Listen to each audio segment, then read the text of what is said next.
Hello and welcome back to Dilkash the talk. आज का हमारा टॉपिक पिछले टॉपिक से थोड़ा सा हटके है। पिछले टॉपिक में हमने बात की रिलेशनशिप इंजरीज की and how cheating can affect a relationship और any sort of injury can help a relationship. पर आज हम बात करने वाले हैं what essentially is a healthy relationship और उसकी कोर क्वालिटीज़ क्या हैं। इस बारे में बात करने के लिए हमारे साथ हैं मरियम सुहेल। तो इनसे बात करते हैं। अस्सलाम वालेकुम मरियम। वालेकुम सलाम। सो मरियम, पहले हमने काफ़ी डिटेल में डिस्कस किया कि you know what is a relationship injury और कैसे कैसे तरीक़ों से एक रिलेशनशिप में दरारें आ सकती हैं, लेकिन नाउ उसके पैरेलल एक हेल्दी रिलेशनशिप क्या है and what are the core qualities that a healthy relationship is. Right, so जब हम हेल्दी रिलेशनशिप की बात करते हैं ना, तो बहुत दफ़ा हमें लगता है कि हेल्दी रिलेशनशिप वो होता है कि जिसमें कोई फ़ाइट नहीं होती और जो बहुत अच्छा चल रहा होता है, जिसमें फंक्शनैलिटी होती है और सारा कुछ। So I think these are not very accurate indicators of a healthy relationship, right. Healthy relationship होता है जिसमें ग्रोथ की पॉसिबिलिटी हो, जिसमें इवन कॉन्फ्लिक्ट बर्दाश्त करने की ताकत हो और जिसमें फ्लेक्सिबिलिटी हो, राइट। सो फ्लेक्सिबिलिटी से मेरी मुराद ये है कि जैसे कई दफ़ा ऐसा होता है कि आप फंक्शनल तो बहुत अच्छे हैं, यू नो, कि मैं घर का काम देख रही हूँ और मेरे जो हस्बैंड है या पार्टनर है वो बाहर का काम सारा देख रहे हैं, वो सारा, लेकिन वो रोल्स जो हैं वो इतने स्टक हो जाते हैं, इतने परमानेंट हो जाते हैं कि वो आपके लिए फ्रस्ट्रेशन का बायस बनते हैं, ठीक है। सो इसका मतलब है कि उस रिलेशनशिप में सिर्फ फ्लेक्सिबिलिटी ख़त्म हो गई है, ठीक है। मतलब वो एक ही मोनोटोनस सा एक रिलेशनशिप पे back to the same routine और वही चीज़ साइकिल में चली जा रही है and then there is nothing exciting and nothing new. या excitement is another thing, like even functionality सही भी हो तो उसमें एक्साइटमेंट हो सकती है, लेकिन मैं एज अ पर्सन जो हूँ ना, मेरे अंदर लाइक मज़ीद ग्रोथ के chance, there is one thing that I am doing and I continue to just do that, right. कि for example if you try कि आपके जो पार्टनर हैं वो घर की चीज़ों में ज़्यादा इन्वॉल्व हो जाएं, so they will be clueless, right, क्योंकि वो इतना स्टक हो चुके हैं अपने उस रोल के अंदर कि कोई नई रिस्पॉन्सिबिलिटी, कोई नई चीज़ लाते हुए उसमें मसला होगा, right. So, Mariam, how can an individual differentiate between a healthy relationship and an unhealthy one? मतलब एक आम बंदा कैसे figure out करे कि if their relationship is healthy? Right, I think उसमें आपकी अपनी जो feelings है ना, how you feel in a relationship, that's very important, right? So, what you might feel towards your partner, that might be different. ठीक है कि you know you like them, you're attracted to them or not, whatever. But उस relationship में, उस role में आप कैसा feel कर रहे हैं? You know, आप frustrated feel कर रहे हैं, आप stuck feel कर रहे हैं, आप dissatisfied feel कर रहे हैं. So those are things that are going to tell you कि कुछ सही नहीं है relationship में, ठीक है? And normally that's not a bad thing, क्योंकि एक healthy relationship में डिस्कम्फर्ट होना इज़ ऑल राइट, बट उस डिस्कम्फर्ट की रेजोल्यूशन भी निकल जाती है जिससे फिर ग्रोथ होती है। एंड ऑलवेज कोई भी एक इंसान, एक बच्चा, एक रिलेशनशिप, जब तक ग्रोथ नहीं होती आप उसको हेल्थी कंसिडर नहीं करते। कोई भी चीज़ स्टंटेड हो, एक जगह पे रुक गई हो, चाहे वो यू नो कोई बच्चा हो, प्लांट हो, रिलेशनशिप हो, तो वो हमेशा हेल्थी नहीं रहेगा, राइट। तो उसको मुसलसल उस डायनामिक में फ्लेक्सिबिलिटी होना कि जैसे जैसे हम ग्रो करें हमारे अंदर ये एबिलिटी हो to allow for change, you know, कि 10 साल पहले जब मेरी शादी हुई थी मेरी प्रायोरिटीज़ कुछ और थी, मेरी सोचने का तरीका कुछ और था, मेरे हस्बैंड का फ़र्क था, but as we are growing up हमारे अंदर ये होना चाहिए कि हम चेंज हो और उस चेंज की उस रिलेशनशिप में गुंजाइश हो। समटाइम्स क्या होता है कि जब भी कोई चेंज होना शुरू होता है ना, वो रिलेशनशिप कहता है नहीं, this is not working, you know, you are asking for too much, right. तो वो रिलेशनशिप ख़राब होना शुरू हो जाता है। दैट मीन्स चाहे वो रिलेशनशिप अच्छा चल रहा था, वो हेल्थी नहीं था। एग्जैक्टली क्योंकि जैसे ही उसमें चेंज का एलिमेंट आया तो वो ख़राब हो गया, मतलब तब वो ब्रेक डाउन हो गया। पर ऑल्सो अंडरस्टैंडिंग द फैक्ट कि जब आप बिफोर शादी जब आपकी नहीं हुई थी, तो देन उससे पहले या उसके आसपास your priorities were as an individual. जी बिल्कुल बिल्कुल Or when बिल्कुल you come into a relationship, you need to be open to the change that it's going to bring. Right And now that you're growing together. Right So, right इसी तरह I was reading this quote, I read this quote somewhere, which said that good chemistry is something when a woman feels, comfortable being a woman with a man, Right. and a man feels comfortable being a man with her woman. Exactly. So this is something I think, also I think communication plays, what role, for me, communication plays the role for it. But do you think if for random couples, for generally couples, उनके लिए what role does effective communication play? उससे पहले नूर आपने इतना beautiful quote किया है I think we should really dwell on that a little bit कि आप अपनी स्किन में कंफर्टेबल हो when you are with your partner. मैं इस एक्सपीरियंस की बात कर रही हूँ. That's what is going to define if a relationship is healthy और नॉट, राइट? कि when I am with you can I be myself, Yeah. Right? और इसको हम जनरली कहते हैं बिलोंगिंगनेस, राइट? कि I can feel that I belong here, right? और जब रिलेशनशिप शुरू होते हैं ना तो उसमें बिलोंगिंगनेस इतनी नहीं होती, उसमें ये फैंटेसी होती है और ये नीड टू फिट इन होती है. You know, you are so much like me and I am so much like you and you जो नो आपको नहीं भी पसंद है, हाँ मुझे भी यही पसंद है. Exactly. So that's a lot of trying to fit in and that's normal, शुरू में यही होता है. बट उस जर्नी को जाके बिलोंगिंगनेस पे ख़त्म होना चाहिए, right? That means eventually I need to feel कि अगर मुझे मेरी ओपिनियन फ़र्क है और मेरे प्रेफरेंसेस भी फ़र्क है तुमसे, I still belong with you, right? I am comfortable saying Saying that. that, true, बिल्कुल. सो आई थिंक ये बहुत एक इम्पॉर्टेंट इंडिकेटर है. हाँ, और फिर इसी के साथ वही है ना कि even if your opinion is different from your partner, you are not afraid to say it, and there comes in communication. Yes, आप absolutely. उसको हाँ. किस तरह से you're मतलब आप हिचकिचा नहीं रहे, यू नो कि अच्छा even if we differ here we are gonna resolve it somehow. अब द थिंग इज, अब कम्युनिकेट करने का भी तरीका है कि मेरी ओपिनियन डिफरेंट है, मैं ये कम्युनिकेट करना चाह रही हूँ या मैं ये कम्युनिकेट करना चाह रही हूँ कि तुम्हारी ओपिनियन गलत है, राइट? सो मोस्टली हम स्टक इस बात पे हो रहे होते हैं कि तुम्हारी ओपिनियन गलत है, राइट? एंड वहाँ पे वो कम्युनिकेशन जो है ना वो बहुत मेसी हो जाती है, क्योंकि ऑफ कोर्स फिर अगला बंदा will start to defend themselves and that attack defence cycle become such a classic dance कि उसके अलावा आपको बात करने का तरीका ही नहीं आता एक दूसरे के साथ. तो फिर वही चीज़ है ना कि you are just arguing to prove your point. exactly. That is the human nature. Exactly. So healthy relationship में क्या होता है कि आप अपनी नीड्स कम्युनिकेट कर रहे होते हैं बजाय अगले की शॉर्टकमिंग्स को फोकस करने पे, True. ठीक है? और ये एक कम्युनिकेशन का बहुत बड़ा मतलब कोर पॉइंट होता है कि हेल्थी रिलेशनशिप उसको वो कर सकता है, कंटेन कर सकता है कि चाहे मेरी नीड ये है कि यू नो तुम ऑफिस से जल्दी घर आ जाए करो, I am communicating my need.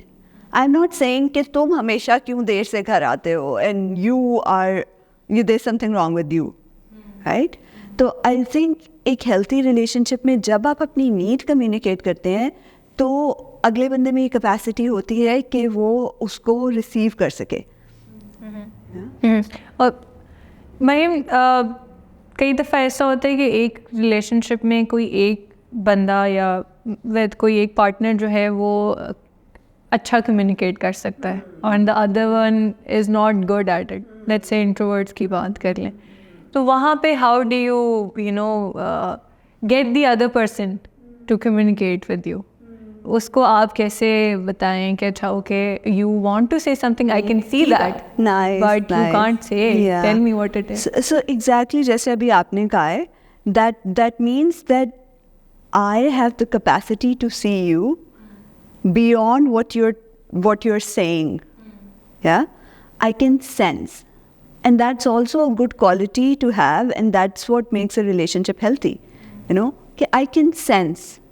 And यही बात होती है कि आपके दरमियान वो एक कंपैटिबिलिटी है, वो एम्पैथी है, वो एक दूसरे को समझने की कैपेसिटी है कि आप समझ सकते हैं कि यार ये इसकी स्किल नहीं है, कि वो बातें करता रहे और अपनी बात को एलोक्वेंटली बता सके, बट इसका ये मतलब नहीं है that that person has nothing to contribute.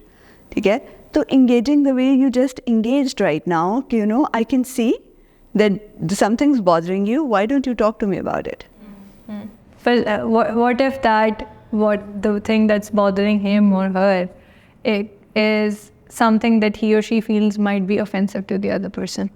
Right. So offensive बात को भी कहने का तरीका होता है, और offensive हो जाएगा, that's what जो आपस में अच्छी एक काइंड ऑफ केमिस्ट्री होती है ना, वो ये होती है कि ऑफेंड होने के बाद भी जो मेरा रिएक्शन है ना, वो with in the bounds of that relationship रहे. कि मैं बर्तन उठा के ना फेंकना शुरू कर दूँ, या मैं जो हूँ वो पुराने किस्से ना लेके बैठ जाऊँ कि ये भी हुआ था और ऐसा भी हुआ था, ऐसा भी हुआ था. वो मेरा जो ऑफेंड होना मेरा जायज़ है, बनता है. उस ऑफेंस होने को मैं किस तरह से कम्युनिकेट करती हूँ, दैट आई एम ऑफेंडेड, मुझे गुस्सा आया है. ठीक है, मैं पैसिव अग्रेसिव होती हूँ, मैं स्ट्रेट अप अग्रेशन करती हूँ, मैं तुम्हें ब्लेम करना शुरू कर देती हूँ. Those are all the wrong ways of showing that I am offended, right? Just saying that this is really offensive, I don't like hearing this from you. Okay, that's just as simple as that. Another pattern that is common that I've observed around both men and women is that if something, एक चीज़ ने उनको offend किया या तंग किया, it will trigger all the past experiences and everything with that. Right. And in that particular point, then you stray away from what is actually happening in this moment, and you forget about that, और फिर आप पिछले गड़े मुर्दे खोदने लग जाते हैं कि वो क्यों हुआ, वो क्यों. और उससे हासिल क्या होता है? उससे मज़ीद चीज़ बढ़ जाती है, और जो एक्चुअली इस मोमेंट का प्रॉब्लम है उसकी बजाय हम पिछले पे वो करने लग जाते हैं. सो आई थिंक एक हेल्दी रिलेशनशिप ये भी है कि moving on from the past mistakes, That's right. and That's right. growing and building together things. So एक couple that is, let's say a newlywed couple, और वो भी सीख रहे हैं, they don't know how to live in together और किस तरह करना है, उनके लिए what should be the strategy to build a healthy relationship? So again, I think सबसे पहले तो अगर वो साथ रह रहे हैं तो उन्हें ये चाहिए कि हमेशा वो ये देखें कि कौन से मामलात उनके आपस की वजह से ख़राब हो रहे हैं और कौन से मामलात वो बाहर के लोगों के मसाइल अपने अंदर लेके आ रहे हैं. फलाने ने उस वक्त ऐसे कह दिया, ये वो वगैरह, और उसको वो अपना मसला बना रहे हैं. क्योंकि न्यूली वेड कपल्स को सबसे पहले यही बात समझ नहीं आती कि इसमें से हमारा मसला कौन सा है और हमने बाउंड्री कहाँ पे ड्रॉ करनी है. ठीक है, तो आई थिंक सबसे पहले तो उन्हें ये ध्यान रख लेना चाहिए कि हमने अपने रिलेशनशिप में टॉक्सिसिटी बाहर से नहीं लेके आनी, राइट? उसको डील करने के लिए हमने अलग टाइम निकालना है, कुछ और मेथड इस्तेमाल करने हैं, लेकिन हमारा जो अपना इंटीमेट टाइम है उसके अंदर वो उस टॉक्सिसिटी नहीं आनी चाहिए. ठीक है, दूसरा ये मैं बहुत इंटरेस्टिंग पढ़ी थी कि आप थोड़े से अपने रूटीन में ना कोई इस तरह की सेम्बलेंस साथ रखें कि जैसे एटलीस्ट आप लोगों को सोने का टाइम एक हो. कई दफ़ा ऐसा होता है कि एक बंदा 10 बजे सो जाता है, दूसरा सुबह जो है वो 4 बजे सोता है, और फिर अगले का दिन ख़त्म हो रहा होता है तो दूसरे का शुरू हो रहा होता है. तो दोज आर थिंग्स जो आहिस्ता आहिस्ता आपको इस तरफ लेके जाएंगी. ठीक है, तो शादी इधर से शुरू हो या इधर से शुरू हो, आपने इस तरफ को जाना है. सही है, तो कुछ हैबिट्स, कुछ ऐसी चीज़ें कि मील टाइम्स आपके एक हों, एटलीस्ट एक मील दिन का एक हो, राइट? सोना एक टाइम पे कोशिश करें कि अपने स्केड्यूल्स उस तरह से मैच कर लें कि सोना जागना एक टाइम पे हो जाए. सो दीज थिंग्स आपको बड़े लॉन्ग टर्म वो देती हैं. हाँ, मेमोरीज भी होती हैं कुछ हद तक, और वो जो एक आता ना, अच्छा मैंने तो खुद वो एक फीलिंग कि अच्छा मैं शादी से पहले भी I was on my own और शादी के बाद भी I am on my own. Exactly. So what's the point of getting married? Exactly. So ये भी I think आपने बहुत अच्छी बात की कि having that time together, whatever time that you find, you can spend it together, and और इसमें कुछ भी हो सकता है. Not necessarily कि you can have meals together, you can maybe probably cook together.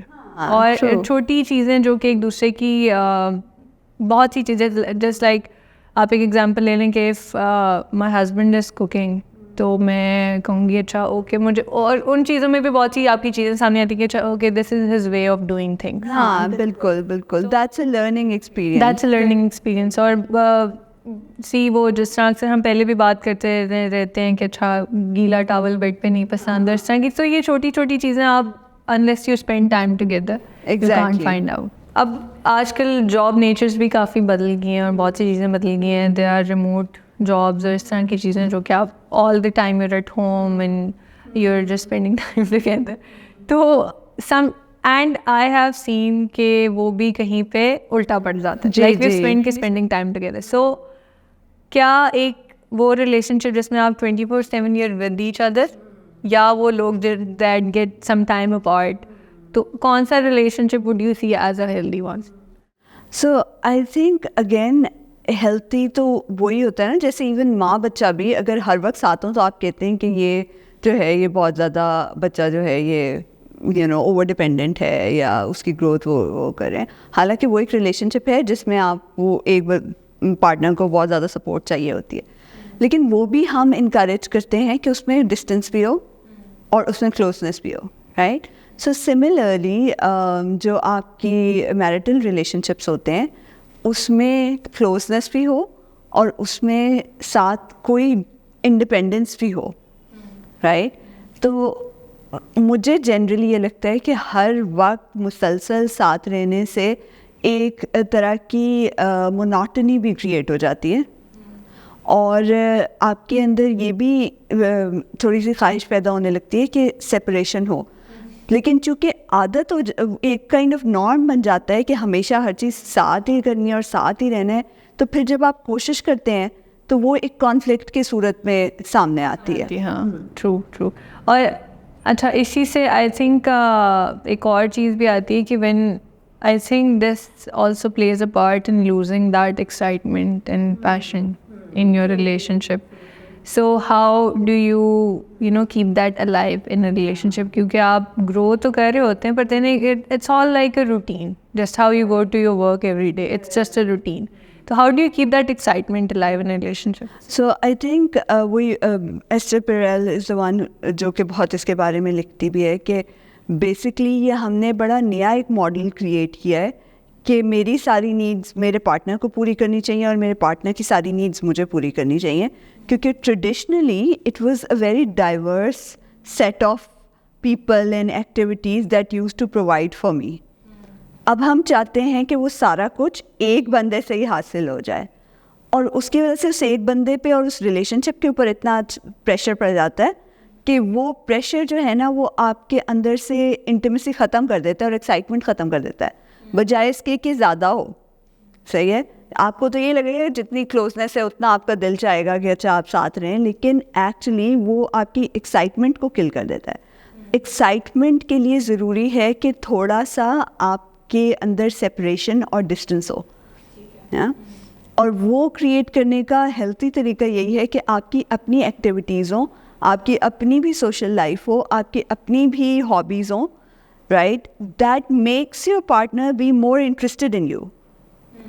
उसको भी तो कोई नई चीज़ डिस्कवर करने को मिले क्योंकि आप भी साथ साथ चेंज हो रहे हैं, तो आपका पार्टनर भी आपके अंदर ज़्यादा इंगेज रहेगा एंड आप भी अपने पार्टनर में ज़्यादा इंगेज रहेंगे if your partner is doing things that are new and they are also changing and learning as they are growing, you know.